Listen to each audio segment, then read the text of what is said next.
Bom dia! Mais um episódio do Sexta Cheia, conversas ao natural que trazemos aqui de 15 em 15 dias e hoje são 8 horas da manhã e estamos aqui com uma convidada especial, Daniela Oliveira. Bom dia! Bom dia. Contabilista, uma pessoa muito dinâmica na sua vida, no seu leque de amigos, uma família também feliz. E vou já começar com a minha primeira questão. Como surgiu a contabilidade na tua vida? Ora bem, antes de mais, obrigada pelo convite. É um gosto estar aqui. A contabilidade, como é que surgiu na minha vida? Eu cresci numa família de empresários. Os meus pais têm um pequeno negócio e eu estive sempre no atendimento ao público, mas mais ligada à parte dos papéis. Era eu que estava a entrada das faturas para fazer gestão de estoques, preparava a pasta para a contabilidade, isto desde miúda, pequenina. E então eu sempre gostei daquilo. Depois, no secundário, eu fui para o curso tecnológico de administração, que tinha cadeiras específicas de contabilidade, e tinha um professor que puxava muito, ele gostava muito, ele percebia que eu percebia daquilo, que eu gostava daquilo e puxava por mim, e ele, quando os meus colegas tinham dificuldades a fazer os balanços, as demonstrações de resultados, eu já no secundário fazia isso. Era eu que ia ajudá-los. Era ali uma assistente do professor. E pronto, cheguei a vir com ele visitar aqui o ISCA em Aveiro, eu estudei cá no ISCA em Aveiro, ele veio comigo apresentar-me o ISCA de Aveiro, esse meu professor, e pronto, e foi logo aí. E começou por aí. Posso então dizer que, e aproveitando aqui também um bocado, não está aqui na nossa cesta, mas de pequenina começaste a torcer o pepino, não é? Pronto, portanto, acho isso uma história muito, muito gira. Mas e dentro daquilo que é o teu trabalho, o que é que tu gostas mais? É a interação com o cliente? É estar no escritório e a trabalhar cada desafio dos teus clientes? Qual é a parte, ou até mesmo lidar com a tua equipa, não é? Que lideras? A parte que eu mais gosto é mesmo lidar com o cliente. Atualmente eu já não trabalho em papel, por isso aquilo que nós habitualmente dizíamos de estar a lamber papel, que é uma expressão que nós usamos na contabilidade, que é quando estamos a lançar os documentos, eu já não o faço, até porque trabalhamos em digital e já dispensamos essa parte, mas gosto é depois do resultado final, de olhar para um balancete, conhecer o negócio do cliente e depois falar com ele e olharmos para o balancete e vermos qual é a estratégia que podemos seguir, o que é que nós podemos fazer a seguir, o que é que está menos bem, o que é que podemos alterar, se podemos. Se é um objetivo do cliente alterar, pode estar bem assim e está tudo bem. E essa é a parte que eu mais gosto, é olhar para o balancete e através dos números ver outras possibilidades, ver outros caminhos. Essa é a parte que me dá mais gozo. Eu acredito que sim, até porque se calhar é a parte que tem que ser também falada com algum cuidado para sensibilizar o cliente quando é preciso e também alertar o cliente quando é preciso igualmente, não é? Exatamente. Essa parte tem que ser muito bem organizada, quer dizer, quando nós trabalhamos já com uma série, um leque grande de clientes, tu tens que ser uma pessoa organizada. Exatamente. Eu penso que sejas essa mais-valia da organização foste adquirindo ao longo da vida ou sempre sentiste que sempre foste uma pessoa organizada? Eu cresci a ser organizada. A minha mãe é muito rigorosa. A minha mãe é a minha cliente e é aquela que me manda os documentos todos certinhos. Não há pagamento nenhum que nós, se tivermos dúvidas, ela não vai logo dizer o que é. E eu cresci naquilo. E eu tanto sou organizada a nível pessoal como profissional. E eu acho que a nossa vida é um espelho. Nós, se conseguirmos organizar a nossa vida pessoalmente, vamos conseguir fazer profissionalmente. Não vale a pena termos casa desarrumada e depois querermos ir para o trabalho e ter a mente limpa para para conseguir trabalhar com fluidez e com um objetivo e com método. Por acaso já tenho aqui uma pergunta acerca disso mais lá à frente, sobre o teu estilo de vida e a forma como te organizas depois a nível particular e profissional, porque tens que ter aí uma gestão de tempo muito rigorosa, digo eu. Exatamente. Mas a nível profissional, por exemplo, eu costumo dizer que a minha semana começa ao domingo. Eu ao domingo não consigo deitar sem ter a semana planeada. E quando digo a semana planeada, não é só a minha. Eu planeio a minha e a da minha equipa. Todas elas, trabalho só com mulheres neste momento, sabem quando chegam ao trabalho, Na segunda-feira, a segunda-feira, sabem o que é que têm que fazer e qual é o objetivo para aquela semana. isso é bom. É a única forma que eu tenho. Ou seja, essa é parte de um líder, quer dizer, a liderança faz parte também da Sim. tua pessoa. E não é só mandar, é dizer porque é que o objetivo é aquele, porque se estiver lá só para fazer, porque tenho que fazer, não, acho que também da parte delas não vai haver Muita motivação. motivação Bem. e brilho, pronto. Todas as empresas passam por caminhos melhores, outros menos bons. Sentiste ao longo destes anos, como contabilista, algum momento mais frágil, que a motivação não tivesse tão lá em cima? Sim, isso é normal. E todas as empresas, e se isso não acontecesse é estranho. Sim, mas como é que tu consegues ultrapassar isso? Como é que eu costumo dizer que sou uma pessoa naturalmente insatisfeita. Porquê? Porque eu quero sempre mais. Então, quando alguma coisa não está a correr exatamente como eu tinha planeado, ok, então se calhar não é por aqui, mas eu tenho aquele, vou por ali. Eu acho que passa por aí. É tu teres objetivos. Ok. E às vezes não tem que ser só um. Porque tu não tens um objetivo, não quer dizer que vá correr bem. Sim. Ok? Tu vais testando. E se aquele caminho não está ok, tens que evoluir. Mente aberta sempre. Mente aberta, ok, não é por aqui, vamos por ali. Okay. E vais conseguir chegar lá. Porque desafios vão sempre existir. Sempre. Agora, aqui cabe a cada um de nós ter a capacidade de olhar para a resolução desse desafio e para a solução, ou então olhar só para o problema e ficar ali agarrado a ele. Ou vives o problema ou vives a solução. Exatamente. Não consegues viver as duas coisas. Não, eu acho que não, concordo plenamente contigo. Não. O meu maior desafio foi quando eu decidi ter filhos. E quando engravidei da minha primeira filha, a minha filha nasceu em fevereiro. 14 de fevereiro. Dias dos namorados. E ela nasceu, a minha equipa nessa altura era mais pequena, e à altura de modelos 22, IVAs, tudo. E eu trabalhava dia e noite, a minha filha estava numa espreguiçadeira em cima da secretária comigo. Eu trabalhava literalmente, essa foi a altura mais desafiante, foi a altura em que eu disse, se calhar tenho que parar com isto e dedicar-me à família. Mas não, foi... Pensaste muitas vezes? Foi, pensei. Mas depois disse, não, isto é uma fase. Não faz sentido. Não faz sentido, siga.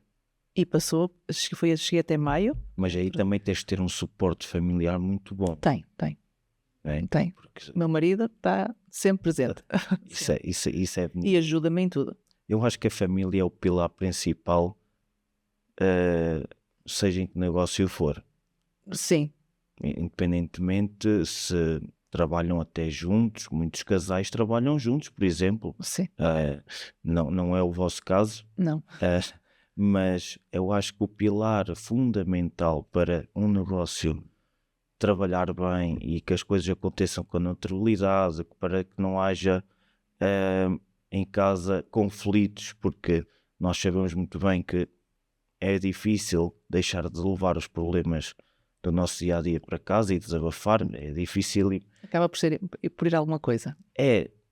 E portanto eu acho que é o pilar do negócio. Não sei se partilhas da mesma opinião.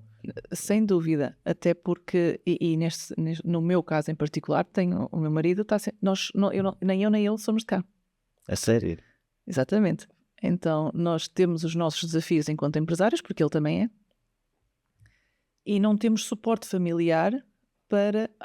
alguém vai buscar os miúdos à escola, alguém vai levar as atividades, alguém está doente, fica em casa. Nós não temos, somos nós.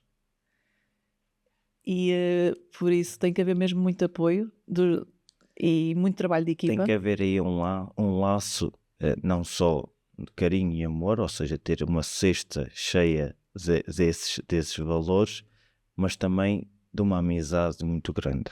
A amizade é a base, é fundamental. E é pronto, E e começa também, e a respeito, exatamente. Olha, tenho aqui umas perguntas agora mais técnicas. Hoje vivemos também uma altura em que muitas pessoas querem abrir a sua empresa porque têm uma ideia de negócio. E eu começava já por fazer uma questão simples. Quem tem uma ideia de negócio, o que deve fazer?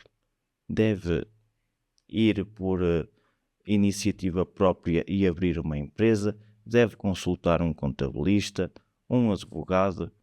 Acho que te sentes mais à vontade nessa resposta do que eu, do que estar aqui a mandar para o ar. Exatamente. Antes de tudo, há efetivamente muitas pessoas que hoje em dia pensam em querem abrir uma empresa, trabalhar por conta própria, mas há uma grande dificuldade delas, é que sempre tiveram do outro lado. E o ser empresário não é ser trabalhador por conta de outrem. Não, o ser empresário, nós não conseguimos garantir, devemos chegar lá, mas que todos os meses o nosso salário é pago. E às vezes um empresário vem todo, um funcionário, vem todo cheio de vontade e depois faz as coisas à cambalhota, sem pensar, e depois quando chega a altura de pagar contas diz, isto é assim. Por isso, o primeiro passo é sempre, na minha opinião, contactar com um contabilista. O advogado pode ajudar na parte jurídica, mas não consegue, mas a parte dos números e ver a parte fiscal de enquadramentos, se vai dar lucro, se vai prejuízo, taxas de imposto. Fazer um plano de negócios, talvez. Um plano de negócios, o advogado não vai conseguir dar apoio nessa área. Perdão. O plano de negócios, a base também é sempre da própria pessoa. Eu costumo dizer, primeira coisa, sentem-se e ponham, pode ser numa folha, o que quiserem. Quais são os custos que vão ter, qual é a despesa que esperam ter e qual é a receita que esperam ter. Só depois de fazer isto, às vezes coisas básicas, só depois de fazer isso é que podem passar para o passo a seguir. E isso nem sequer precisa ser um plano de negócio. O plano de negócios vem a seguir a isso, porque às vezes só o anotar essas coisas, tudo alto. É verdade, mas, por exemplo, portanto, antes de abrir uma empresa, as pessoas devem consultar um contabilista. E para a abertura dessa mesma empresa, é o contabilista que também colabora já com o seu potencial cliente, não sei. Os contabilistas não podem constituir empresas, não devem. As pessoas podem constituir a sua própria empresa. Ok? Nós podemos colaborar, sim. Eu acho que aqui há muitos erros que são cometidos logo à nascença e que, em vez da pessoa começar no 0, já começa no -1, -2. Sim, isso acontece principalmente com os empresários que vão ao serviço de finanças ou atualmente vão ao próprio portal das finanças e dão início à atividade. E às vezes dão início à atividade sem saber aquilo que estão a fazer. Porque mesmo um empresário pode estar em regime simplificado, contabilidade organizada, e só aí já é completamente diferente. Mas eles, às vezes, porque querem poupar algum, se calhar na ideia deles, não sei, fazem porque acham-se capazes e se calhar até são, ou não. Depois quando começam a aparecer os primeiros desafios, depois ai. É isso, há questões muito particulares. Até porque depois tens a questão também dos recibos verdes. Os trabalhadores independentes. Sim. Como é que funciona os recibos verdes? Os recibos verdes?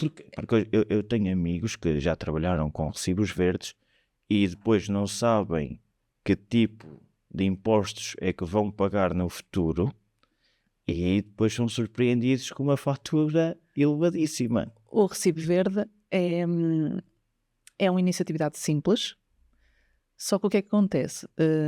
Normalmente, dependendo da área de atividade, uma percentagem daquilo que faturam é o lucro.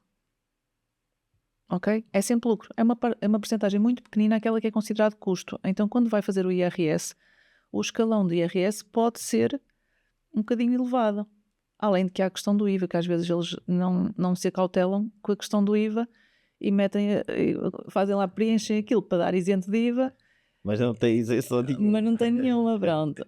Mas cada caso é um caso. Mas no regime simplificado, que é o típico recibo verde, o maior peso é esse, é que em IRS é por escalões, e os escalões de IRS vão até aos 50% quase.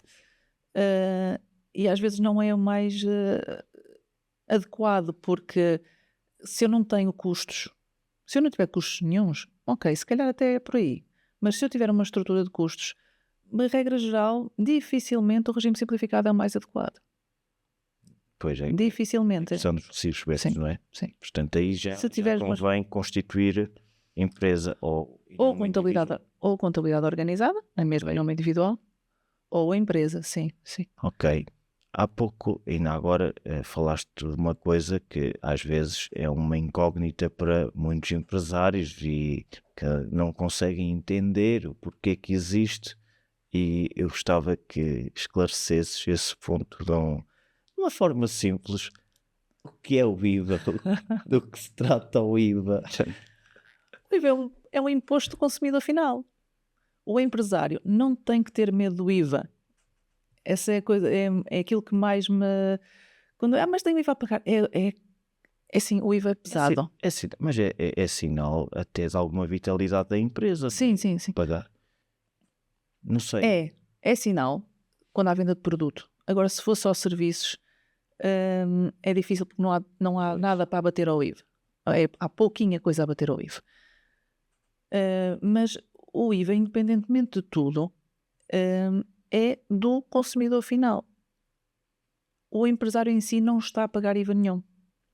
Exato, porque ou seja, o produto já tem aquele valor lá. Exatamente. A contar que aquela percentagem depois irá para o Estado. Para o Estado, não é? Para o sócio maioritário. Sim.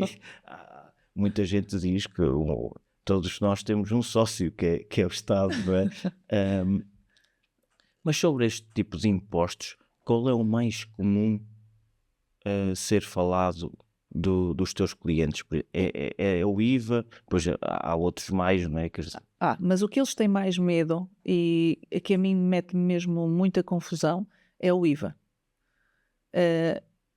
Eu percebo, mas o IVA são 23%. É quase um quarto do valor. É um encargo muito pesado, muito relevante. Esse é o mais alto, não é? Depois já a taxa normal. Depois já o intermédio, depois já o reduzido. Tu estás habituado ao reduzido. Depois já o reduzido. Tu estás habituado. Embora tenha alguns produtos, mesmo a 23, e nomeadamente frutos secos, porque depois são transformados, bem alterados, já não vêm da sua forma simples, e depois aí já é... Mas é complicado, porque o IVA, eu ainda na semana passada... Desculpa, mas há uma questão.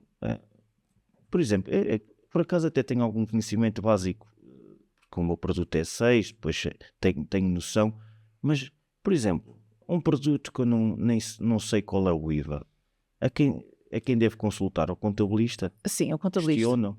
Olha, tenho este artigo agora aqui, este produto, isto é 6, é 13... Podes consultar o contabilista, mas há umas listas que estão anexas ao código do IVA que dizem quais são os produtos, qual é a taxa de cada um dos produtos. Quando não estão lá, é 23. Quando não estão em nenhum desses, é sempre 23. Há a taxa do 6, 13 e 23. E mesmo assim, quando alguma coisa não estiver lá, é 23. Ok. Então, já fica aqui uma recomendação, quando não souber e não quiser estar a incomodar o meu contabilista, já sei como é essas tabelas. Há umas tabelas, sim. Diz-me uma coisa, Daniela, para onde é que deve olhar um empresário todos os meses, nesta parte dos números? Não é para o saldo da conta bancária. É importante, sim, mas não é para o saldo da conta bancária. Deve ser mesmo para o volume de faturação e para o volume de despesas. Ok. ok? Não é para o saldo da conta bancária, porque tu podes não ter dinheiro na conta, mas o dinheiro está em clientes e então o imposto vai existir na mesma, ok? Por isso olha sempre primeiro para o volume de faturação e volume de despesas, ok? E depois aí é E que dá para depois ver a diferença, não é? E chegar ao tal, àquilo que eventualmente, nós queremos, não é? Eventualmente, eventualmente. o lucro. Eu tenho aqui agora um momento de verdade ou mito, e tenho aqui uma questão que é: nem sempre pagar menos impostos é o melhor caminho. É verdade, sem dúvida. Ou seja, o caminho mais fácil não é aquele De todo. para o qual nós devemos olhar. Há empresários que lutam para ter. Não lutam. Eles eu acho que é de forma inconsciente ou mesmo por falta de literacia que só pensam em pôr despesas na empresa. Despesas, despesas, despesas, despesas. E depois há uma taxinha que às vezes não se lembram, que são as tributações autónomas. Então chegam ao ponto de haver empresas com prejuízo e terem impostos para pagar. Mas o imposto não é um imposto penalizador, que é a tributação autónoma, Ok. que ainda por cima é majorada se a empresa tiver prejuízo. A sério? Yeah. Por isso há empresários que andam ali cheios de vontade e tal, E depois, e depois pagam tributações autónomas. nesse tipo de situações que é usual tu veres acontecer nos teus clientes, qual é o teu papel fundamental? É alertar e dizer, cuidado, não façam isto. É que tu aí tens que também ter um papel de sensibilização muito grande. Quer dizer, eu acho que tu aí és um bocado psicólogo e contabilista. Quer dizer, é que tens que dar a entender de uma forma, às vezes, porque as pessoas não têm conhecimento e se calhar até estavam a fazer aquilo com as melhores das intenções, mas afinal é tudo ao contrário. Eu há dias que acho que o papel de psicóloga prevalece em função ao de contabilista. Mas posso dizer, e tenho gosto nisso, tenho muitos clientes que me ligam antes de fazerem as coisas. Ok, esse deve ser também, é um bocadinho mais chato para ti, mas É. ao menos eles também ficam confortáveis com a decisão que têm que tomar. Exatamente. Então, nesses casos, eles quando tomam a decisão já tomam informados. Nos outros casos, é quando eu deteto as coisas informá-los. Por isso a informação está sempre lá. Pode estar num timing diferente. Eu tenho sempre que o meu papel principal é informar e não apurar impostos para pagar. Pois é que às vezes o contabilista fica ali numa situação em que parece que é odiado por todos, não é? Porque é só os e-mails que são enviados, é só contas para pagar e ainda por cima há aquele sócio que nós não gostaríamos nada de ter. Achas que o país também tem que mudar alguma coisa em relação a essas contribuições? É assim, e nós sabemos, a maior parte das empresas que contribuem para o Estado são micro, pequenas e médias. E são por vezes aquelas que mais sentem dificuldade em pagar esses impostos. Achas que o país podia optar por seguir já outro tipo de culturas de outros países? Hum, acho. Eu sou contabilista e infelizmente trabalho, apesar de ser o meu cliente que me paga, indiretamente eu trabalho efetivamente é para o Estado. Ok? Ainda que seja residual, o Estado a mim não me paga nada e quem me paga é o meu cliente, é o empresário. Mas nós temos uma carga fiscal tão elevada que depois não vemos refletido no na nossa vida particular, nem na saúde, não vemos isso em lado nenhum. Nós temos só a Segurança Social, entre entidade empregadora e trabalhador, são 34,75%. É muito elevado. E vamos dizer, mas tenho baixas. Mas baixas, eu não trabalho para estar de baixa. Tal e qual. Eu não trabalho para estar de baixa. O que é que eu estou a pagar? Eu estou a pagar subsídios e reformas e tudo mais. E nada me garante... 34,75.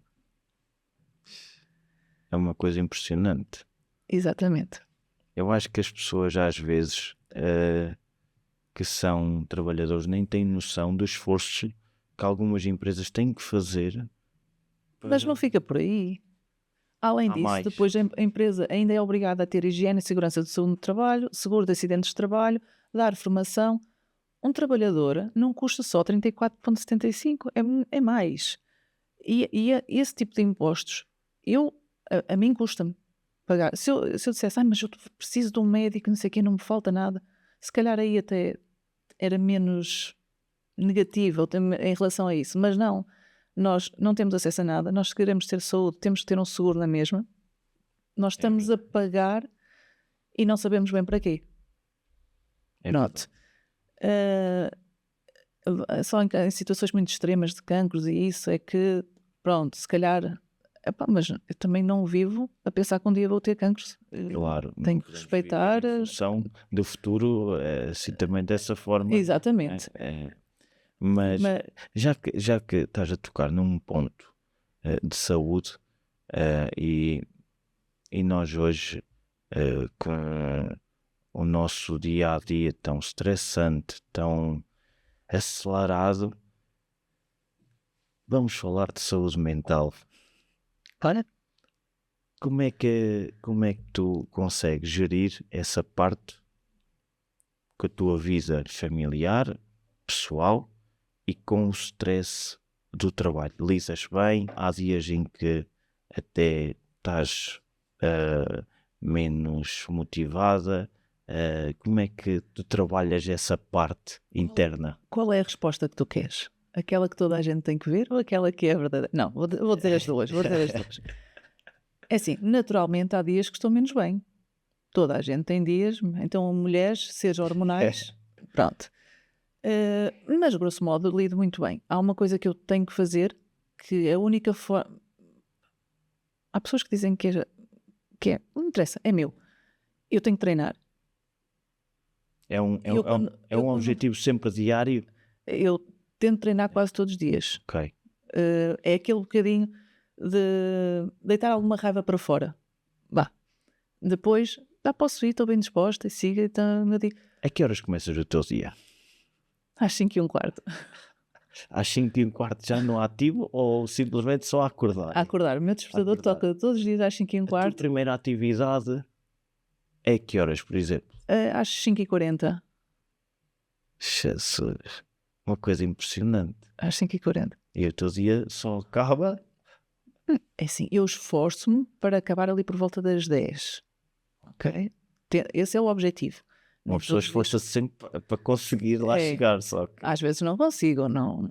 Quando os miúdos eram mais pequeninos conseguia com maior facilidade, porque quando os ia deitar, eles queriam a mãe para deitar, e então quando os ia deitar acabava por ficar. Eles agora estão mais cresciditos, pronto, e então a mãe já fica a fazer...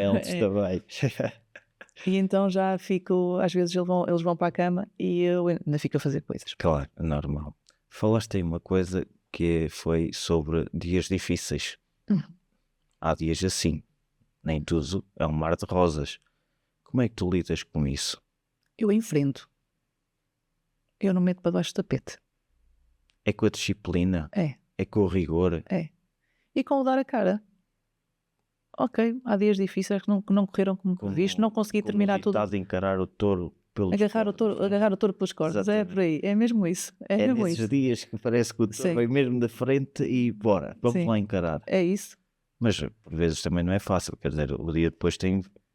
Mas quando o problema surge, parece que no meu caso a adrenalina aumenta. Então quando surge é aí que eu vou resolvê-lo. Depois a seguir posso amochar um bocadinho.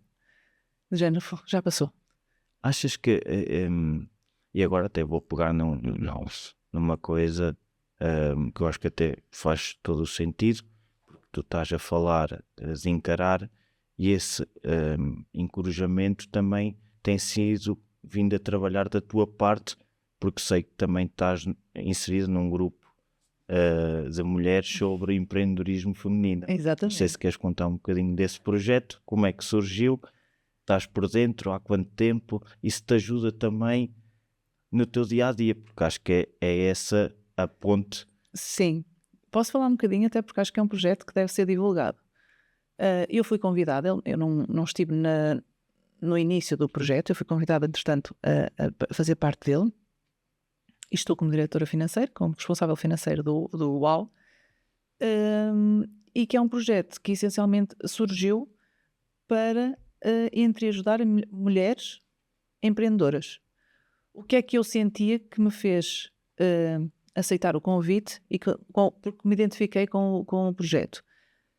Principalmente entre mulheres há muita inveja, há muito... Sentem muito isso. Sim, muito julgamento. Achas que é mais fácil trabalhar com homens? Eu sempre trabalhei melhor com homens. As mulheres com as quais me tenho relacionado agora são mulheres que sentiam o mesmo que eu, e então eu consigo me relacionar com elas. Mas a típica ser feminino é um ser que vive de olhar só para os outros, não olha para ela. Eu tenho uma máxima que costumo dizer, e isto é verdade, e ouvi uma vez um comentador televisivo a dizê-lo e aquilo nunca mais me saiu da cabeça. E estavam a falar de política e estavam a falar de mulheres na política. E eu acho que se a mulher, no dia que ela souber o valor que ela tem e a força interior, que eu acho que o homem fica um pouco para trás. Para segundo plano. Identifiquei-me porque acho que a mulher tem um valor muito grande na sociedade e que às vezes entra em conflito com ela própria, caso é uma coisa que nos homens acontece menos, há estudos disto, e agora estás-me a dizer que esse grupo também é para combater um bocado essa parte. Exatamente. E há mulheres que cresceram, imagina, querem ser empresárias, mas cresceram a ouvir os pais a dizer que quem trabalha é o homem, que quem mete dinheiro na mesa é o homem, a mulher é para ficar em casa a limpar a casa. E há muitas mulheres que têm ideias, mas que, porque cresceram com esse bichinho atrás da orelha, às vezes têm medo de dar o passo. E não sabem como é que o vão fazer. E lá é isso que estamos a trabalhar. Essencial, é isso. Vai, tu acredita, tens a ideia, mas fala de uma forma consciente. Claro. Okay? Precisas de ajuda, nós estamos cá, vamos ajudar. Isso de forma clara, simples, porque às vezes Sim. Os maiores problemas são resolvidos de uma tranquilidade muito grande. Agora, achas que também há aí ainda um tabu entre as mulheres desabafarem melhor umas com as outras? Não sei. Olha, pelo menos aquelas que querem entrar, quando vêm para um grupo destes, sabendo qual é a essência, elas já vêm disponíveis para. Ok. Ou seja, é porque sentem essa necessidade, e então já nós no último evento tivemos uma senhora que estava muito pé atrás. Ela depois disse: eu nem sabia o que é que vinha para aqui fazer. Só veio porque não sei quem a convidou. E ela completamente teve o início, aquilo foi uma tarde, e ela teve metade da tarde quase sem falar, sem nada. Até que percebeu, e no fim já era uma pessoa completamente diferente, no sentido, ok, eu aqui posso partilhar. E aqui saio com respostas, e que não são respostas de deixa isso para os homens, ou não te metas nisso que não vais ter sucesso. Não, são respostas no sentido, queres? Experimenta. A ideia existe. Não é logo pela negativa, não é... E eu acho que aí o melhor é ir. E depois decidir se há de continuar, se não... O medo está lá. Vai na mesma com medo. Sim, o medo vai estar sempre ao nosso lado. É uma coisa que não sai de nós. Agora, não te limites pelo medo. Aí sim. Aí concordo plenamente contigo. E quando não existir medo, o risco é maior. Eu vou-te contar esta curiosidade. Ahm, eu quando fiquei com o negócio, eu não sabia para o que ia, mas ia com uma coisa, foi com o coração. E quando às vezes vamos com o coração e com a disciplina certa e o rigor, por vezes as coisas também começam a encarreirar e a levar para o caminho certo, porque tu não andaste também no caminho errado, mas levaste uma coisa contigo, foi alma. E as pessoas notam isso, o cliente nota isso, e as pessoas, quando perceberem que nós temos de ter é a coragem, a força de vontade, eu acho que Isto acontece. o resto acontece. Acho que não há muito mais a dizer. Quando olhas para este caminho que tu tens feito, o que é que te deixa mais orgulhosa? Eu sou muito orgulhosa da pessoa que sou hoje. Todos nós cometemos erros no passado. Ninguém é perfeito, mas se enfrentarmos os erros e evoluirmos, hum, e então o caminho da fase da maternidade relacionada com a contabilidade, que foi um desafio gigante, por causa dos prazos constantes e os miúdos que não consigo controlar quando é que eles ficam doentes. Ou que não, o caminho que eu consegui percorrer e o tipo de crianças que eu, pelo menos para já, tenho, nós não sabemos o futuro, né? Claro, evidente. Mas tentamos ensinar exatamente o tipo de crianças que tenho e o tipo de educação que estou a tentar-lhes dar, dentro de todas as lutas diárias da regra, da disciplina, da confusão, porque ela também existe, aquilo que estou a conseguir, mesmo muito orgulhosa. Isso é bonito, ver e saber este tipo de histórias. Tu és aquela mãe que leva os filhos também para o local de trabalho, é que eu fui ensinado assim, Os meus, quando eram pequeninos, não tiver outra solução. a minha filha estava na minha secretária com uma espreguiçadeira, ela não pegava na mama, estava eu a tirar leite, depois de lhe dar, ela era super tranquila. O do meio já não foi tão tranquilo, foi um terror. Mais tranquilo. Sim. E o terceiro é mais querido, mas é muita traquina. Mas quando é preciso vão para lá. E são crianças que eu posso dizer que já as deixo sozinhas em casa e eles não há problema nenhum. Estão tranquilos. Tranquilos. E fico tranquila com eles sozinhos em casa. Isso é bom. É sinal que já transmitiram essa confiança. Exatamente. Portanto, têm que ser bons bonitos. Exatamente. Daniela, uma última questão que eu termino sempre cada episódio desta forma. O que é que nunca pode faltar na tua cesta? Fruta. Verdade. Com muitas bananas da Madeira. Felicidade. Acho que é a chave. A chave. A felicidade. Se tu fores feliz, vais ser feliz a nível pessoal, profissional, em todas as vertentes. A felicidade. Sem dúvida. É uma boa resposta. Daniela, obrigado por esta conversa. Foi um bocadinho, acho que passámos aqui bom, com respostas também da tua parte muito simples e clara, para quem nos ouve também ficar esclarecido. E este é mais um episódio da Sexta Cheia. Obrigada. Obrigada.